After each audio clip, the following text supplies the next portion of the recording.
Aínsa Ciudad Inteligente es un proyecto que se encuentra en el marco de las ayudas para el Plan de Recuperación, Transformación y Resiliencia de la Unión Europea, siendo pionero en la digitalización del entorno rural aragonés.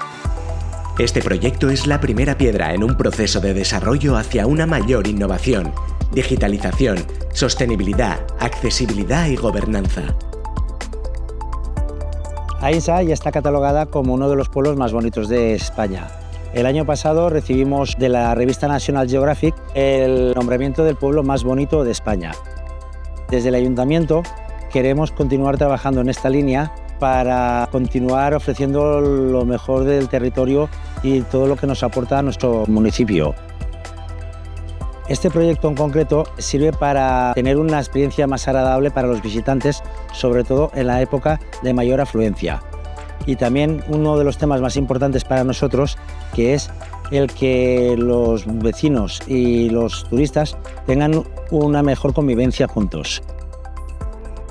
Este proyecto consta de dos pilares fundamentales. Por un lado, la implantación de un sistema inteligente de control de aforo de los parkings de Aínsa. Con ello, mejoraremos la gobernanza de la localidad. Mediante la implantación de este sistema avanzado, mejoraremos la planificación eficiente de los servicios municipales en picos altos de turismo o en la organización de eventos. El segundo pilar es nuestra plataforma Smart City.